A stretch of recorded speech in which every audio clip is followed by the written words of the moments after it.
All right, everyone, here we are with ticker symbol NIO, NEO Inc. And before we jump into this chart, I want to say welcome to all my first-time viewers and investors.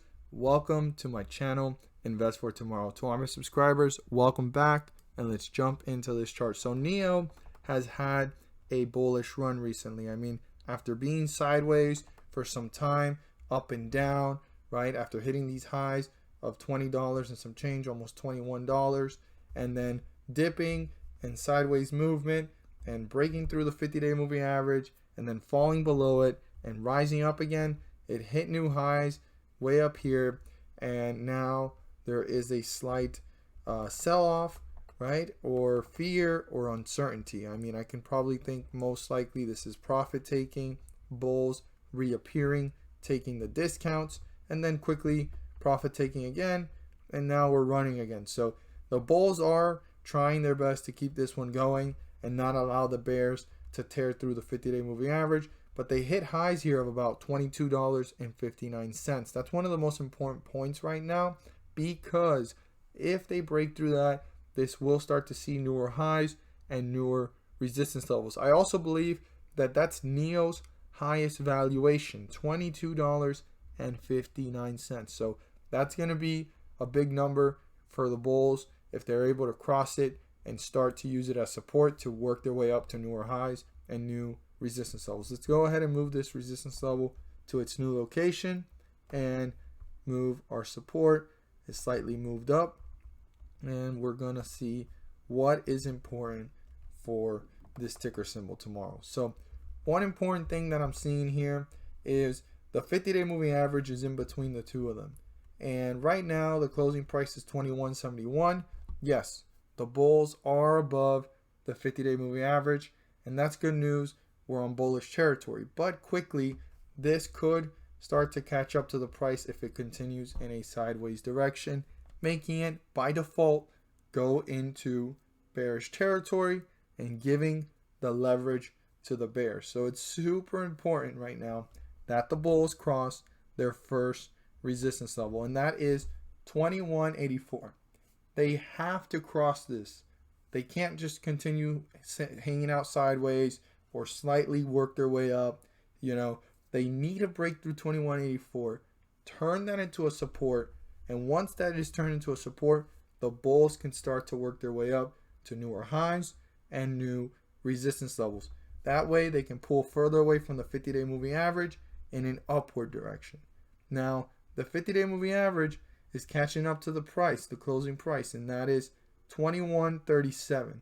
Can't land. Oh, there we go. Land right on it. It was jumping around, but 21.37. I'd write that down. As long as we're above it, bulls are in control. The moment we fall below it, the bears are starting to gain control. So 21.37 is the 50-day moving average.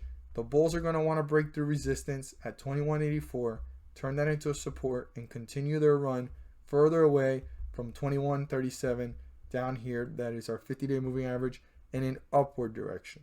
Now, on the other hand, we have what the bears want. This is the lowest point reached in the day after the bulls appearing and a slight dip, and the bulls actually having another momentum run. And this is our support here at this point, and is 20.84. Way down here, pretty close to the 50-day moving average at one point in the day before the run continued and the 50-day moving average continued to move up with it. Now, 20.84, if that gets crossed, the bears have accomplished two things. They broke through the 50-day moving average, and they've made it to bearish territory. And once they break through the support here of 20.84, this could be on its way down to newer lows and newer support levels. So it's very important to keep in mind that 20.84 is a point of reference that I would emphasize to all investors to pay very close attention to how this stock is behaving and how quickly did it take to get there. Did it happen within, a 1 hour, 2 hour frame, and so forth? So I would highly recommend, once it gets closer to the 50-day moving average, which is 20.37, to pay very close attention to the behavior even before waiting till 20.84, because this support level here, if it gets broken through, we've already made it into bearish territory once 21.37 has been broken through, and this is just confirming that the bears are going to tear this one down to newer lows and newer support levels. So it's very important that at the 50-day moving average to see how quickly is it moving to newer lows, how quickly is it reacting, and what is the behavior, and are the bulls even trying to reappear before hitting the support level.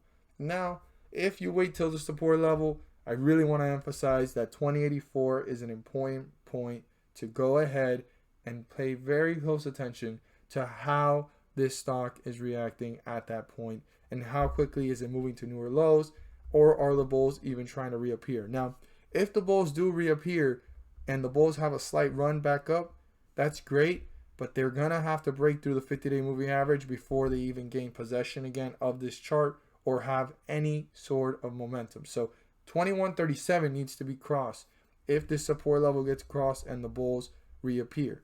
So that's something to keep in mind as well. So 50-day moving average is our true support level before waiting till 2084, but 2084 is our support level here to keep in mind, depending on what type of trader you are, if you're trying to day trade, swing trade, or you're in this one for the long run.